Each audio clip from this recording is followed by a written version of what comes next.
دنیا میں یہود کوشش کر رہے ہیں پوری دنیا کو کنٹرول میں لینے کی. اس کی وجہ یہ ہے کہ سب سے قدیم آسمانی مذہب یہودیوں کا ہے اور اللہ نے ان کو بہت بڑی حکومت دی تھی. میں نے بتایا نا کہ دنیا میں جو خاندانی حکومتیں رہی ہیں وہ مذہبی ہی رہی ہیں.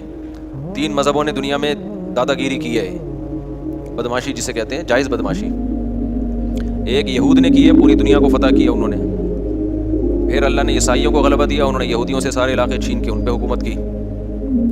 پھر اسلام جب دنیا میں آیا تو جو کام پہلے یہودیوں نے کیا تھا پھر ان کے ساتھ عیسائیوں نے کیا, تو پھر عیسائیوں کے ساتھ کس نے کیا؟ مسلمانوں نے. اچھا, کمال کی بات یہ ہے کہ مسلمانوں کی یہودیوں سے لڑائیاں نہیں ہوئی ہیں, بہت کم, صرف نبی کے دور میں تو ہوئیں وہ خیبر میں اور بنو قریظہ وغیرہ سے. اس کے بعد بڑی لڑائیاں مسلمانوں کی یہودیوں سے کبھی بھی نہیں ہوئی. سارا ٹاکرا عیسائیوں سے رہا ہے, کیونکہ عیسائیوں نے یہودیوں سے علاقے چھین لیے تھے. تو یہودی پھر رعایا بن کے رہتے تھے, لیکن ان کو اس بات کا غم ہے کہ یہ تو سارا ہمارا حساب کتاب تھا نا. تو قرآن میں اللہ نے بتایا ہے کہ تمہارے جو پیغمبر دنیا میں آئے وہ نیک اعمال کی بنیاد پہ اللہ نے ان کو دنیا میں حکومت دی تھی. تم نے ان کی معیت میں جہاد کیا, وہ جہاد جس کے پیچھے صحیح موٹیویشن ہوتی ہے, اس میں مجاہدین کو ایک پاور ملتی ہے. اور جب جہاد کے پیچھے صرف پیسہ رہ جائے, زمین اور حکومت رہ جائے, تو اس جہاد میں طاقت نہیں رہتی, بلکہ وہ جہاد ہی نہیں رہتا ہے. تو اب یہ لوگ کہتے ہیں ہمارے پیغمبر تھے سلیمان علیہ السلام, داؤد علیہ السلام. تھوڑا سی تاریخ بتا دیتا ہوں نا, پتہ ہی ہوگا, لیکن نئے لوگ بھی آتے ہیں. ابراہیم علیہ السلام سے اصل میں تو تاریخ شروع ہوتی ہے نا, جو پیغمبروں کی جو ہمیں ملتی ہے. ویسے تو اس سے پہلے بھی پیغمبر آئے ہیں, لیکن جو اب جو دنیا میں زندہ قومیں ہیں ان کی ہسٹری کہاں سے ملتی ہے ہمیں؟ ابراہیم علیہ السلام. اس سے پہلے کی ہمیں ویسے کتابوں میں تو تھوڑا بہت تذکرہ مل جائے گا. من حیث القوم کوئی قوم نہیں ہمیں نظر آتی اب, کیونکہ وہ مذہب سارے یہودیت میں پہلے چلے گئے, اس کے بعد عیسائیت میں, اس کے بعد اسلام میں. تو ابراہیم علیہ السلام کا زمانہ آج سے تقریباً لگ بھگ 4000 سال پرانا زمانہ ہے. اوپر نیچے ہو سکتا ہے, کوئی پوری کیلکولیشن کسی کی نہیں ہے. تقریباً کتنا ہے؟ 4000 سال پرانا زمانہ. انبیاء آتے رہے تھے آدم علیہ السلام کے. اچھا, آدم علیہ السلام اور ابراہیم علیہ السلام میں کتنا ہے یہ نہیں پتا. اس میں اندازے لگائے جاتے ہیں کہ ہم سے آدم علیہ السلام کا زمانہ 10,000 سال پرانا ہے ہم سے, لیکن یہ کچھ بھی اس میں کوئی رائے نہیں قائم کی جا سکتی, کیونکہ کوئی تاریخ لکھنے والا تو تھا نہیں, وہ زمانے دنیا میں ختم ہو گئی ہیں. اب تو کوئی پرانی لاش ملتی ہے تو سائنسدان تحقیق کرتے ہیں کہ قبل مسیح ہے کہ بعد مسیح ہے. قاف میم لکھا ہوتا ہے نا, اب تو وہ بھی لکھنا چھوڑ دیا لوگوں نے, تو وہ اس سے پہلے کی بڑی بڑی تاریخیں. بہرحال تو ابراہیم علیہ السلام وہ نبی ہیں جن کو اللہ تعالیٰ نے بہت زیادہ نوازا تھا, کیونکہ بت پرست قوم کے خلاف کھڑے ہو گئے تھے. اور پھر ابراہیم علیہ السلام سے اللہ نے وعدہ کیا تھا کہ آپ کی اولاد میں ہم نبوت کو جاری کریں گے. میں کافی لمبی پہلے بتا چکا ہوں, بہت شارٹ کروں گا تاکہ آج ہمارا یہ ٹاپک نہ رہ جائے. تو ابراہیم علیہ السلام کی اولاد میں حضرت اسحاق علیہ السلام پیدا ہوئے, دوسری زوجہ سے اسماعیل علیہ السلام پیدا ہوئے, اور اسحاق علیہ السلام کی اولاد سے پھر 2 زوجہ تھیں, حضرت سارہ اور حضرت ہاجرہ. تو حضرت ہاجرہ سے نبی صلی اللہ علیہ وسلم پیدا ہوئے 2000 سال کے بعد ان کی نسل میں, یعنی ایک ہی پیغمبر پیدا ہوئے حضرت ہاجرہ سے جو محمد صلی اللہ علیہ وسلم تھے, اور مکہ میں جو ان کی اولاد ٹھہر گئی تھی. اور ادھر جو شام, آپ نا میپ کو پڑھا کریں, میپ کے بغیر بہت سارے قرآن کے واقعات سمجھ میں نہیں آتے. تو مجھے بھی میپ پڑھنے سے سمجھ میں نہیں آتے تھے, جب ٹریولنگ کی ہے تو ملک بیٹھنا دماغ میں شروع ہے, کون سا کنٹری کدھر کو ہے. بہت سی چیزیں پڑھنے سے نہیں آتی, ٹریولنگ سے آتی ہیں. اب میں حیران ہوتا تھا یہ مسلمان فوجیں یورپ کیسے پہنچ گئی تھی یار اس زمانے میں. اب جب میں خود گیا تو مجھے خیال ہو جب میں پہنچ سکتا ہوں تو فوجیں نہیں پہنچ سکتی کیا خیال ہے. لیکن ہمارا ٹریک تو الگ تھا نا, تو وہ پتہ چلا وہ ادھر سے آئی ہیں, افریقہ کی طرف سے. اب وہ دیکھیں نا نقشہ تو پتہ چلتا ہے, وہ وہاں سے علاقے فتح ہوتے ہوتے ادھر سے انہوں نے رائٹ پہ, آگے سمندر تھا تو رائٹ پہ ٹرن مارنا پڑا ان کو. رائٹ پہ ٹرن مارا, اٹلی میں گھسے, اٹلی سے آگے پھر جرمنی تھا, فرانس پہ آگے رک گئے تھے, ورنہ فرانس گیا تھا ہاتھ سے. تو وہ پھر آپس میں ہی بغاوت ہو گئی, آپس میں ہی لڑ پڑے تھے, ورنہ یورپ پہ مسلمانوں کا قبضہ ہو چکا ہوتا. تو لندن گیا تھا, صحیح ہے نا, لندن بھی گیا تھا گوروں کے ہاتھ سے. لیکن ہوا یہ کہ آپس میں پھٹا ہو گیا تھا, بغاوت ہو گئی, لڑائیاں ہو گئی 2 کمانڈروں کی. تو یورپ کو پھر چھوڑ دیا, پھر آپس میں الحمدللہ ایسا لڑے. آج تک کیا ہو رہا ہے, اللہ کے فضل سے لڑ رہے ہیں الحمدللہ, ہر سطح پہ لڑ رہے ہیں. اللہ تعالیٰ, میاں بیوی گھر میں لڑ رہے ہیں, حکومتیں آپس میں لڑ رہی ہیں, دوست سے لڑ رہا ہے, مذہبی اسکالر آپس میں لڑ رہے ہیں.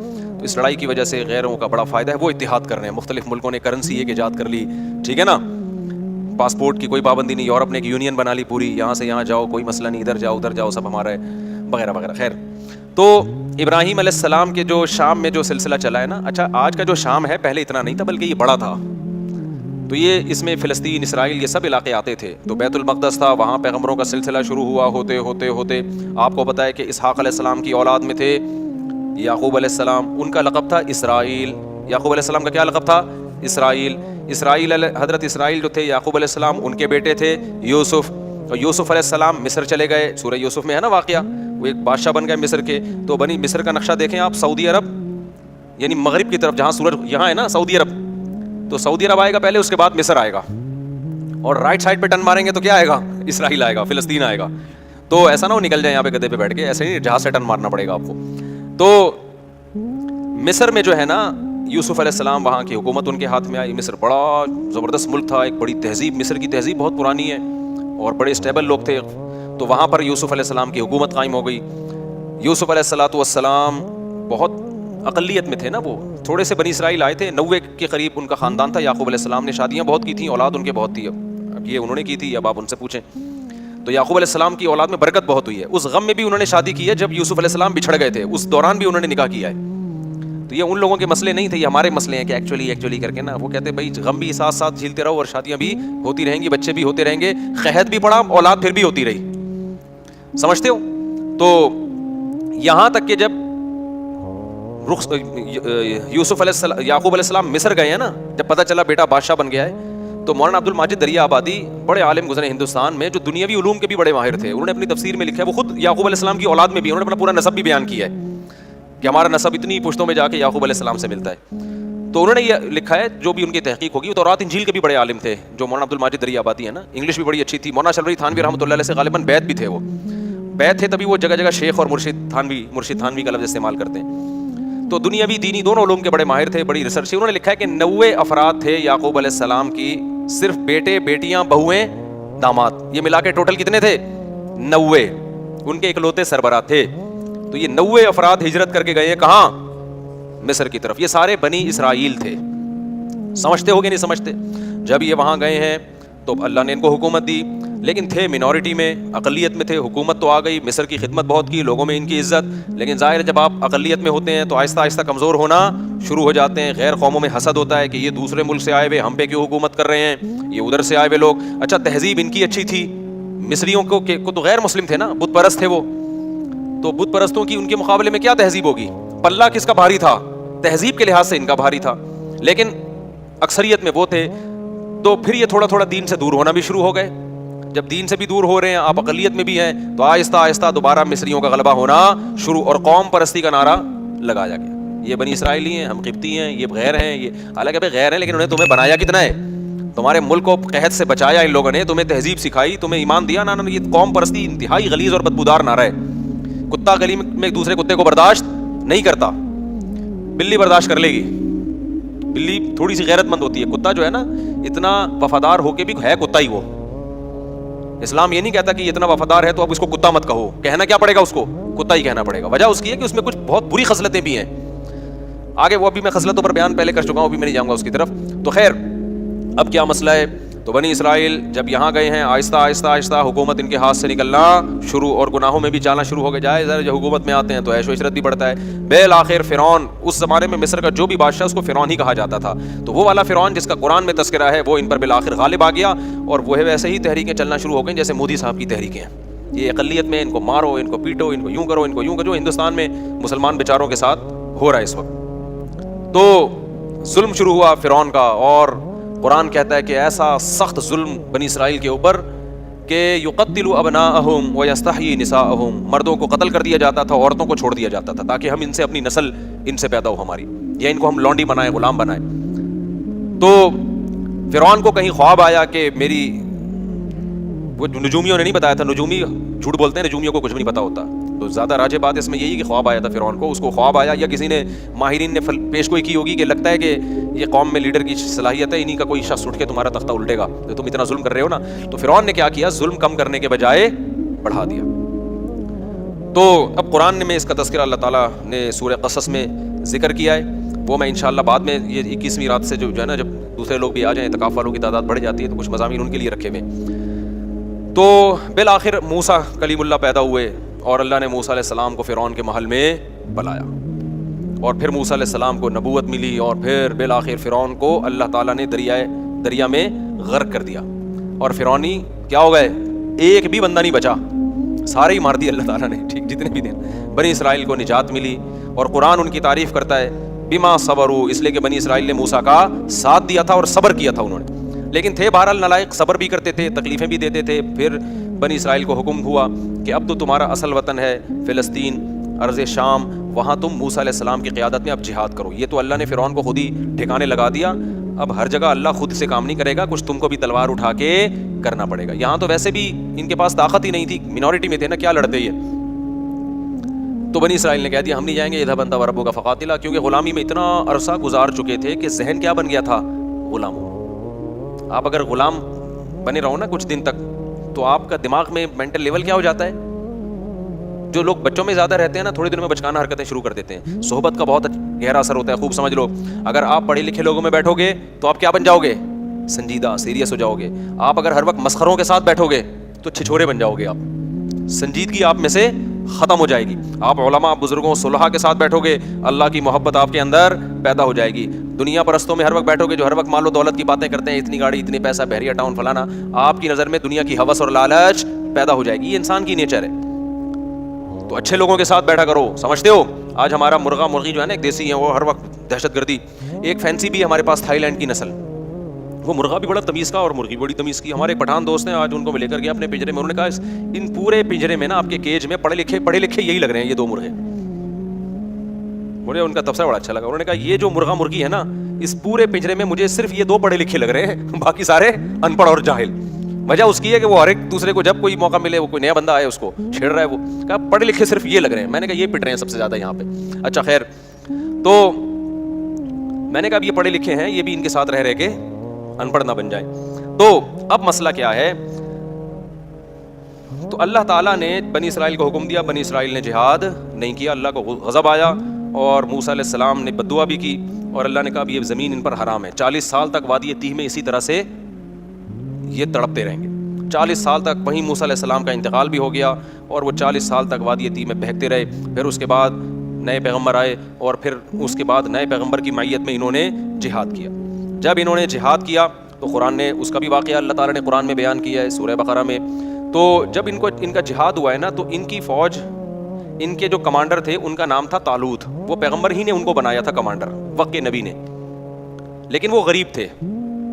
بنی اسرائیل نے اس پہ بھی اعتراض کیا, غریب آدمی ہمارا امیر کیوں بن رہا ہے. تو ان کو بتایا گیا بھائی اس کے پاس نالج زیادہ ہے اور صحت اچھی ہے. کمانڈر کے لیے پیسہ ہونا ضروری نہیں ہے, نالج, جنگ لڑنے کا تجربہ زیادہ ہو. دیکھو اللہ تعالیٰ دنیا کو اسباب سے چلاتے ہیں. علماء نے بیان کیا ہے جنگ کے کمانڈر بنانے کے لیے یا ملک کا صدر وزیر اعظم بنانے کے لیے دو بندے ہیں آپ کے پاس. ایک بہت نیک ہے, نالج اور تجربہ نہیں ہے اور اس کو پتہ نہیں ہے کیا کرنا ہے, اور ایک برا ہے لیکن اس کے پاس ایکسپیرینس ہے, صلاحیت ہے. تو برے کو بنایا جائے گا, نیک کو نہیں بنایا جائے گا. بات نہیں آ رہی سمجھ میں؟ جب میں یہ بات لوگوں کو بتاتا ہوں, لوگ کہتے ہیں یار یہ کیا بات ہے, تقوی کی تو بڑی اہمیت ہے. میں ان سے کہتا ہوں مجھے ایک بات بتاؤ, آپ جب گھر میں ڈرائیور رکھتے ہو گاڑی چلوانے کے لیے, ایک بندہ ہے تہجد گزار ہے, تبلیغ سے حضرت جیسے 4 مہینے لگا رہے ہیں ماشاءاللہ, کتنے وقت کے لیے نکلے ہوئے حضرت آپ؟ سالانہ چلہ, ماشاءاللہ ماشاءاللہ. تو وہ بھی سالانہ چلے کے لیے نکلا ہوا تھا, ابھی تازہ چلہ لگا کر آیا, لیکن وہ گاڑی چلانی نہیں آتی. دوسرا گٹکا بھی کھاتا ہے, پان بھی کھاتا ہے, چرس بھی پیتا ہے, لیکن گاڑی چلانا اس کو آتی ہے. تیسرا کوئی آپشن آپ کے پاس نہیں ہے, تو ڈرائیور کس کو بناؤ گے آپ؟ نیک کو تھوڑی بناؤ گے. بولو کہ بھائی تو بہت نیک ہے لیکن جو کام تجھے دیا جا رہا ہے تجھ میں اس کی صلاحیت نہیں ہے. ہاں نیک ہونا, دونوں ڈرائیور اگر ڈرائیور ہیں پھر جو نیک ہے اس کو ترجیح دی جائے گی. پھر دیکھا جائے گا یار اس کا 4 مہینے لگے ہوئے, اس کے نہیں لگے, تو میں کم از کم اگر کسی کو ڈرائیور رکھوں گا تو میں 4 مہینے والے کو ترجیح دوں گا. یار یہ ڈرائیور بھی ہے اور نیک بھی لگ رہا ہے, یہ ذکر اذکار کرے گا فارغ وقت میں, گانے نہیں سنے گا گاڑی میں بیٹھ کے, چرس نہیں پیے گا. سمجھتے ہو کہ نہیں سمجھتے؟ تو ہمیشہ کام اس کے سپرد کیا جاتا ہے جو کام کا اہل ہو. یہ نبی کی بھی سنت ہے, صحابہ کی بھی سنت ہے, پیغمبروں کی بھی سنت ہے. تو پیغمبر نے طالوت کو امیر بنا دیا اور کہا کہ اللہ کے حکم پہ بنا رہا ہوں. لوگوں نے کہا یہ تو پیسے ہی نہیں ہے ان کے پاس, غریب آدمی. تو پیغمبر نے کہا اس کی غربت کو مت دیکھو, اس کی صحت بھی ہے. لڑائی کے لیے کیا چاہیے؟ صحت چاہیے. کمانڈر ہونے کے لیے جگرا چاہیے, صحت, کانفیڈنس, دل مضبوط. اور دوسرا علم ہے اس کے پاس, نالج ہے, نقشوں کا پتہ ہے, کدھر سے جانا ہے, کدھر سے ٹرن مارنا ہے, دشمن کے حملے کیا ہوتے ہیں, ان کی چالوں کو سمجھتا ہے یہ. لہذا یہ طالوت کیا بنے گا؟ یہ تمہارا کمانڈر بنے گا. سمجھتے ہو کہ نہیں سمجھتے ہو؟ تو طالوت کو بنا دیا گیا, بولو, کمانڈر. اسی طالوت کی فوج میں حضرت داؤد تھے جو ابھی تک پیغمبر نہیں بنے تھے. بنی اسرائیل کی ایک عام فرد تھے, اور حضرت یعقوب علیہ السلام کی اولاد میں تھے, ظاہر بنی اسرائیل میں سے تھے. اب کیا ہوا ہے کہ جب یہ لشکر گیا ہے لڑنے کے لیے تو یہ بہت تھوڑے تھے اور دشمن بہت زیادہ. تو اللہ نے ان کو امتحان میں ڈالا, کیونکہ اسباب کی دنیا میں بڑا مشکل تھا. تو اللہ چاہتے تھے اسباب تو ہے نہیں تو تقویٰ تو ہونا کم از کم. اسباب بھی نہیں ہے, تقویٰ بھی نہیں ہے, تو پھر کس چیز کی پتہ ملے گی بھائی, اللہ کی مدد کیوں آئے گی. افغانستان میں طالبان نے امریکہ کو بھگا دیا نا, تو اسباب تو نہیں تھے, لیکن اس اسباب کی تلافی کس چیز نے کی ہے؟ اللہ کے خوف نے, آخرت کی لالچ نے. تو دونوں ہی چیزیں نہ ہوتی تو پھر پلڑا کس کا غالب تھا؟ اللہ کہتا ہے وہ بھی ایسے ہی تم بھی ویسے ہی, تو پاور تو اس کے پاس ہے, تو تمہیں کس بات کی میں فتح عطا کروں؟ سمجھتا نہیں ہے نا بات کو. تو دونوں ہی چیزیں اگر مارکیٹ سے شارٹ ہوں تو پھر میرے بھائی گھر پہ آرام سے بیٹھ کے اللہ اللہ کرنا چاہیے, بڑے بڑے کاموں کا نہیں سوچنا چاہیے. تو خیر اب کیا تھا, اللہ میاں نے ان کو آزمایا کہ ان کا تقویٰ چیک کرنا ہے. تو پیغمبر نے ان کو بتا دیا, طالوت کو بتا دیا, اور طالوت نے پھر لوگوں کو بتا دیا کہ بھائی دیکھو یہ پانی آئے گا, نہر آئے گی, شدید پیاس لگے گی, لیکن اس نہر سے پانی پینا نہیں ہے, برداشت کرنا ہے اللہ کے لیے. جس نے پانی پی لیا تو اس کا مجھ سے کوئی تعلق نہیں ہے, جو پانی نہیں پیئیں گے وہ میرے ہیں. یہ بڑی آزمائش تھی. قرآن کہتا ہے بنی اسرائیل میں اکثر نے پانی پی لیا. اکثر نے کیا کر لیا؟ پانی پی لیا, گناہ کیا, اللہ کی نافرمانی کی. اس کا نتیجہ یہ نکلا, آخر جو دشمن جو تھا نا اس کے کمانڈر کا نام تھا جالوت. وہ بڑا پاورفل آدمی, اس کے پاس بڑی فوج تھی. تو اس گناہ کی نحوست یہ ہوئی کہ جن نے پانی پیا انہوں نے کہہ دیا کہ ہم میں اس سے لڑنے کی طاقت نہیں, ہمارے حوصلے پس بھائی, یہ بہت بڑی جماعت ہے, ہم نہیں لڑ سکتے, نکلو بھاگو. اس سے کیا پتہ چلتا ہے, جہاد میں, جنگ میں گناہ جو ہے نا, اللہ کی نافرمانی, اس کی نحوست پڑتی ہے. صرف جہاد میں نہیں, جو بھی بڑے کام ہے نا, حوصلے والے کام, وہ حوصلے والے کام گناہگار لوگ نہیں کر پاتے, وہ پرہیزگار لوگ کر پاتے ہیں. خدا کا خوف ہوتا ہے نا, گناہ سے بچتا ہے, اس کی ایک الگ سے موٹیویشن ملتی ہے انسان کو, حوصلہ ملتا ہے اللہ کی طرف سے. گناہگار لوگوں کے حوصلے کیا ہوتے ہیں؟ پست. وہ مشکل موقعوں پہ پتلی گلی سے بول لیا کرو نا زبان سے یار, نکل جاتے ہیں. جب مشکل موقع آئیں گے نا نکل لے گا پتلی گلی سے. تو انہوں نے بھی یہی کیا. اب اور مشکل ہو گئی, جنہوں نے پانی نہیں پیا تھا وہ کیا تھے؟ بہت تھوڑے, وہ اور تھوڑے رہ گئے, ان کے تو حوصلے پست ہو گئے. لا طاقت لنا اليوم بجالوت وجنودی, ہم میں جالوت اور اس کے لشکر سے لڑنے کی پاور نہیں ہے.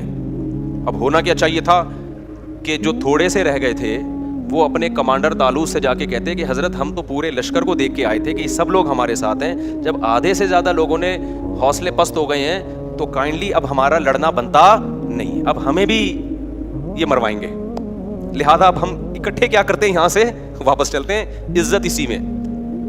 لیکن نہیں, انہوں نے گناہ کیا تھا نا, اس کی نحوست, انہوں نے نیکی کی تھی, پیاس کے باوجود پانی نہیں پیا. یہ تعویل نہیں کی کہ یار پانی پیئیں گے تو لڑیں گے نا, نہیں بھائی, جب اللہ نے کہہ دیا پیاسے لڑو تو بس اللہ فتح دے گا اسی میں.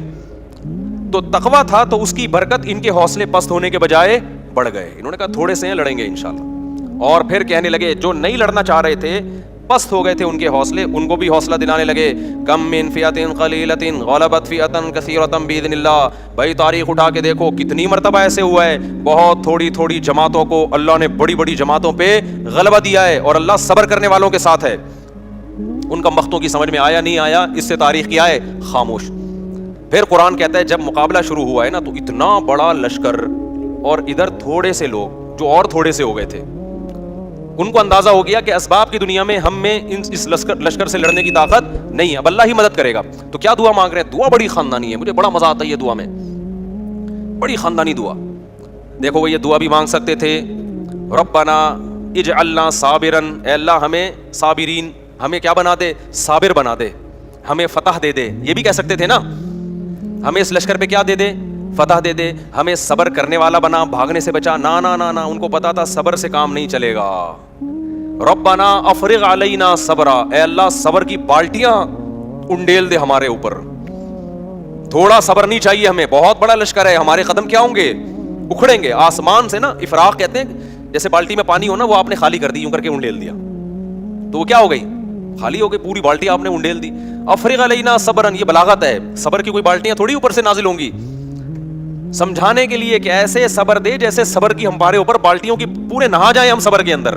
اتنا طاقتور صبر چاہیے اس لشکر سے لڑنے کے لیے ہمارے اندر. جب تک تو ایسا صبر نہیں دے گا ہم نہیں لڑ سکتے, تو ہمیں ایسا صبر چاہیے. تو نیت بھی کر رہے تھے نا لڑیں گے ہم. افرغ علینا صبرا وثبت اقدامنا, اور ہمارے قدموں کو جما دے, پیچھے نہ ہٹے ہم. وانصرنا علی القوم الکافرین، اور ان کافروں پر ہماری مدد کر. پہلے صبر مانگا ہے، پھر کیا مانگی ہے؟ مدد. کہ ہمارے جو کرنے کا کام ہے نا اے اللہ پہلے وہ تو ہو جائے. ہم جو اللہ سے مدد مانگ رہے ہوتے ہیں کہ اے اللہ میں بھاگ جاؤں پھر بھی کیا ہو؟ ہماری مدد ہو. نہیں آئی بات سمجھ میں؟ اے اللہ میں شادی نہ کرنا چاہوں پھر بھی میری 4 شادیاں ہو جائیں.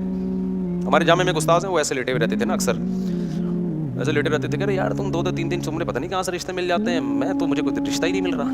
میں نے کہا میں تو جب بھی آتا ہوں آپ یہاں بیٹھے ہوتے ہیں یوں ٹیک لگا کے نا ایسے. میں نے کہا ایسے تو پہلا نہیں ملتا میرے بھائی اس زمانے میں. کوئی ہلو جلو، کچھ سفر کرو، کوئی رشتوں کا پیغام بھیجو، کوئی پٹو، کوئی بدنامی مولو، اس کے بعد جا کے نہ ہوتا ہے نہ رکھا جاتا ہے. رکھنے میں بھی پھر قربانیاں دینی پڑتی ہیں. تو ہم یہ چاہتے ہیں کہ ہم کچھ نہ کریں اور ساری مدد کس کی طرف سے آئے؟ اللہ کی طرف سے. بے روزگار آدمی کر کیا رہا ہوتا ہے؟ وظیفے پڑھ رہا ہوتا ہے. ابے بھائی تو صبح اٹھ کے جا، روزگار تلاش کر، تو محنت کر، پھر اللہ سے دعائیں بھی مانگ. خود دھیلے کا نہیں کرے گا.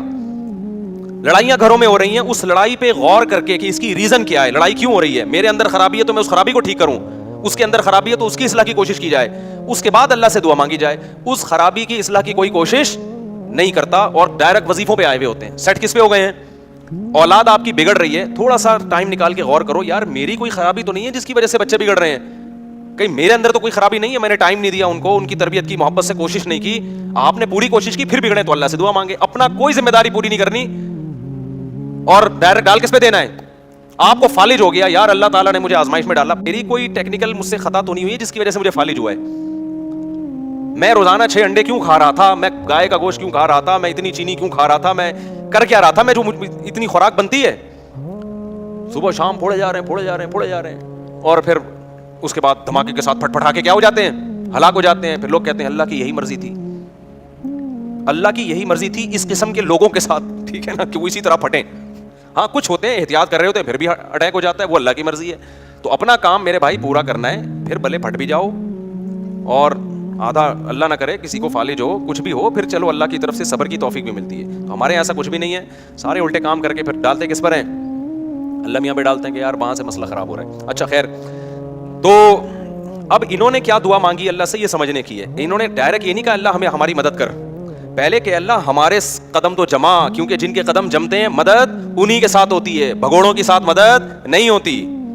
تو پہلے اللہ جو ہماری ذمہ داری ہے نا وہ ہم سے پوری ہو جائے. ہم بھی نیت کر رہے ہیں تو بھی توفیق دے. اور قدم جمنے سے پہلے کیا ہے؟ جن کو صبر کی توفیق نہیں ملتی ان کے قدم نہیں جمتے، تو ہمیں صبر کی توفیق بھی چاہیے. اور نمبر 2، صبر بھی معمولی نہیں، صبر کی بالٹیاں ہمارے اوپر انڈیل دے. پھر آخر میں کہہ رہے ہیں کہ وانصرنا علی القوم الکافرین، ان کافروں پر ہماری مدد کر. تو بڑے جگر سے لڑے نا وہ لوگ، اور لڑنے کے بعد قرآن کے الفاظ ہیں، اسی لشکر میں ایک داؤد بھی تھے. ایک تو ان تھوڑے سے لوگوں کا اتنے بڑے لشکر سے لڑنا یہ اللہ کی رضا کے لیے. پھر ایسے موقع پہ ہر آدمی کی کوشش ہوتی ہے میرا ٹاکرا کمزور کے ساتھ ہو. کیا خیال ہے؟ تاکہ میں کم از کم سیف سائڈ پہ رہوں. 2-4 پتلے پتلے لوگوں کو میں ڈیلیٹ کر کے آ کے طالوت کو بتاؤں گا کہ میں نے 6 بندے مارے، میں نے اس لڑائی میں 8 بندے مارے. ایسے باریک باریک میں لوگوں کو کیا کروں گا؟ تلاش. لیکن جو حضرت داؤد تھے انہوں نے کس کو ہدف بنایا؟ کمانڈر جالوت کو. ظاہر ہے وہ سب سے زیادہ پاورفل تھا. تو ہدف کس کو بنا رہے ہیں کہ میرا ٹاکرا کس سے ہوگا؟ جالوت سے ہوگا. اللہ کو یہ ادا بڑی پسند آئی. قرآن کہتا ہے وقتل داؤد جالوتا، داؤد نے کس کو قتل کیا؟ ڈائریکٹ جالوت کو جا کے قتل کیا. کہ چھوٹے موٹے کام کرنے کا نہیں ہے، جب بڑی جنگ ہے تو پھر کارنامے بھی بڑے ہوں گے. تو جا کے کیا، اس لیے میں کہتا ہوں ایک نہیں کرو، کرو تو 4 کرو ورنہ کمارے رہو. استغفر اللہ، یہ پھر موضوع ادھر کو کہاں گیا. اچھا خیر، تو کچھ کر کے جاؤ نا دنیا میں، پتا تو چلے کچھ الٹا کر کے گیا ہے، سیدھا کر کے گیا ہے، کیا کر کے گیا. لوگ باتیں، غیبت بھی ہوگی، برائیاں بھی ہوں گی، پٹو گے بھی، لیکن بدنام جو ہوں گے تو کیا نام نہ ہوگا؟ کیا خیال ہے بھائی؟ ایسے ہی تو یہ تو سب ایک ایک کر کے جا رہے ہیں دنیا سے. اچھا استغفر اللہ، حقوق بھی ہے اس پہ، پھر میں کبھی اس وقت بیان کروں گا انشاءاللہ.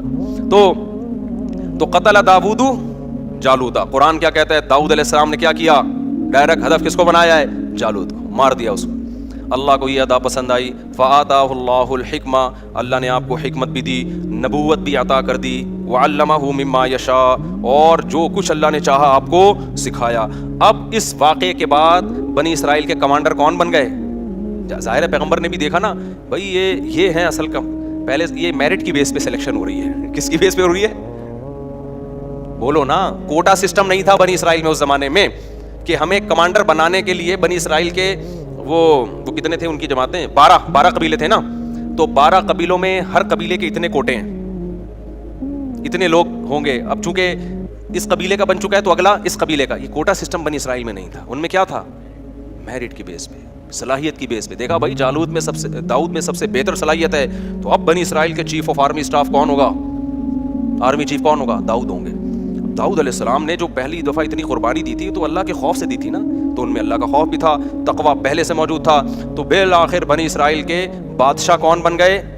بولو نا, تمہارے چپ کیوں بیٹھے ہوئے ہو؟ داؤد علیہ السلام بن گئے. داؤد علیہ السلام نے خلافت سنبھالتے ہی کام کیا شروع کیا؟ اقدامی جہاد, جس پہ آج یہودی اور عیسائی مسلمانوں پہ اعتراض کرتے ہیں کہ تم لوگوں نے تو علاقے کے علاقے فتح کیے. اللہ نے داؤد علیہ السلام کو حکم دیا کہ آپ نے اب علاقوں کے علاقے کیا کرنے ہیں؟ تلوار کی زور سے فتح کرنے, وہاں پر اللہ کا حکم نافذ کرنا ہے. کسی کو تلوار کی طاقت سے یہودی یا مسلمان نہیں بنانا آپ نے, ہاں حکم کس کا نافذ کرنا ہے؟ اللہ کا. داؤد علیہ السلام نے جہاد شروع کیا. بڑی ٹینشن یہ تھی کہ بڑی بڑی جماعتوں سے, بڑے بڑے قبیلوں سے مقابلہ ہوتا تھا, تیر بھی لگتے تھے, تلواریں بھی چلتی تھیں, زخمی بہت ہوتے تھے. اللہ نے داؤد علیہ السلام کے ذریعے بنی اسرائیل کی حکومت قائم کرنی تھی دنیا میں. اللہ نے داؤد علیہ السلام کو معجزے دینا شروع کر دیے. سب سے پہلا معجزہ, آپ کے ہاتھ میں لوہا پگھلا دیا اللہ تعالیٰ نے. جس طرح سے چاہیں لوہے کو کیا کر لیں؟ موڑ لیں. بڑی بڑی زرہیں بنانا شروع کی داؤد علیہ السلام نے, ڈھالیں بنانا شروع کی تاکہ جنگوں میں دفاع ہو. لتحصنکم من بأسکم, قرآن کہتا ہے داؤد کے ہاتھ میں ہم نے لوہے کو پگھلا دیا تاکہ وہ تمہیں جنگوں میں حفاظت کرے. تو پھر داؤد علیہ السلام کو اللہ نے دولت بھی بہت دی. جب دولت بہت دی تو پھر شادیاں بھی انہوں نے بہت کی. وہ ہماری طرح نہیں تھے کہ ایک بیوی ایک بچے. جب وسائل ہے تو بھائی حلال کیا ہے, تو بہت ساری شادیاں کی. تورات اور انجیل میں ہمیں ملتا ہے کہ بہت ساری بیویاں تھیں داؤد علیہ السلام کی, معذرت کے ساتھ. سمجھتے ہو, انہوں نے معذرت کے ساتھ نہیں کی, میں آپ سے معذرت کر رہا ہوں کہ میں بیان کیوں کر رہا ہوں. تو داؤد علیہ السلام کو اللہ نے پرندوں کی بولیاں بھی سکھائیں. داؤد علیہ السلام کے معجزوں میں جیسے یوسف علیہ السلام کا معجزہ تھا خوبصورت چہرہ, حسن اللہ نے دیا, تو داؤد علیہ السلام کا معجزہ کیا تھا؟ بولو نا, خوبصورت آواز. بہت خوبصورت آواز میں وہ زبور کی تلاوت کیا کرتے تھے. اللہ نے ایک مستقل کتاب بھی دی داؤد علیہ السلام کو. ایسی زبردست تلاوت ہوتی تھی. اور جب اللہ کا ذکر کرتے لا الہ الا اللہ کا, تو پہاڑوں سے بھی لا الہ الا اللہ کی آوازیں آنا شروع ہو جاتی. یا جبال اوبی معہ والطیر, پرندے آپ کے سر پہ جمع ہو جایا کرتے تھے. وہ زبور کی تلاوت بھی سنا کرتے تھے اور آپ کی آواز سے بھی محظوظ ہوا کرتے تھے. پھر داؤد علیہ السلام عبادت گزار, ایک طرف دن میں کمانڈر ہیں اور رات میں کیا ہیں؟ پوری رات عبادت کرتے تھے. ایک دن روزہ, پوری زندگی داؤد علیہ السلام کی ایسے گزری ہے, ایک دن روزہ ایک دن ناغا, ایک دن روزہ ایک دن ناغا. حدیث میں آتا ہے سب سے بہترین روزہ داؤد کا روزہ تھا. پوری زندگی ایسے کیا, ایک دن روزہ ایک دن ناغا. اگر ہمارے کوئی ڈاکٹر صاحب اس زمانے میں ہوتے تو ڈاکٹر صاحب کیا کہتے داؤد علیہ السلام سے, کیونکہ آپ نے ایکچولی لڑنا بھی ہے, آپ کی بیویاں بھی اتنی ساری ہیں, تو آپ ایسا کریں کہ صبح ناشتے میں آپ یہ لیا کریں. ناشتہ بہت ضروری ہے داؤد علیہ السلام, ناشتے کے بغیر زندگی بولو نا نہیں ہو سکتی. ایکچولی کچھ نہ کچھ ناشتہ ہونا چاہیے. پھر 2 گھنٹے کے بعد کچھ بسکٹ کا انتظام ہونا چاہیے. فاسٹنگ بہت بری چیز ہے, سمجھ میں آ رہی ہے بات؟ پھر پہلے ہم ڈاکٹر سے یہی سنتے تھے ہر تھوڑی دیر کے بعد بکریوں کی طرح کچھ نہ کچھ آپ کھاتے رہیں. حکیم اور ٹائپ کے تھے ڈاکٹر, اور ناشتہ بہت ضروری ہے. تو پھر داؤد علیہ السلام لڑنے کے قابل نہ رہتے. داؤد علیہ السلام بھوکے رہتے تھے. ایک دن روزہ ہے, ایک دن کیا ہے؟ ناغا ہے. اور جب ناغا ہے تو وہ بھی کم کھاتے تھے. اس سے پتہ چلتا ہے بھائی کم کھانے والا زیادہ بیویاں بھی رکھ سکتا ہے اور میدان جہاد میں علاقے بھی فتح کر سکتا ہے. اور جو صبح و شام برگر پھوڑ رہا ہے نا, پیزا برگر پھوڑ رہا ہے, اور یہ جو کچھ ہم کھا رہے ہیں آج کل, تو یہ برگر تو بن سکتا ہے گول, یہ گول گپے کی دکان بھی کھول سکتا ہے, یہ کسی کی آنکھوں میں آنکھیں ڈال کے بات نہیں کر سکتا. تو چھوڑ دو یہ جو چیزیں تم کھا رہے ہو نا, بھوکا رہنے سے. خیر, آگے اللہ تعالیٰ فرماتے ہیں کہ داؤد علیہ السلام کی جب حکومت قائم ہوئی ہے تو ان کے بڑے معجزے اللہ نے ذکر کیے. تو داؤد علیہ السلام کو اللہ نے بیٹے دیے سلیمان. تو یہاں پر وہ سلیمان علیہ السلام کا واقعہ ہے. اب میں وہ واقعہ جلدی سے سنا دیتا ہوں, یہ تمہیز ضروری تھی ورنہ سلیمان علیہ السلام نئے لوگوں کی سمجھ میں نہیں آتے. تو اللہ تعالیٰ فرماتے ہیں ہم نے داؤد اور سلیمان کو علم دیا. وَوَرِثَ سُلَيْمَانُ داؤد, سلیمان وارث بنے داؤد کے. قَالَ يَا أَيُّهَا النَّاسُ, اور لوگوں سے کہنے لگے اے لوگو, عُلِّمْنَا مَنطِقَ الطَّيْرِ, اللہ نے ہمیں پرندوں کی بولیاں سکھا دی ہیں. وَأُوتِينَا مِن كُلِّ شَيْءٍ, اور حکومت چلانے کے لیے جتنی ضروری چیزیں ہیں ساری کی ساری اللہ نے ہمیں دے دی ہیں. إِنَّ هَذَا لَهُوَ الْفَضْلُ الْمُبِينُ, یہ اللہ کا بہت بڑا فضل.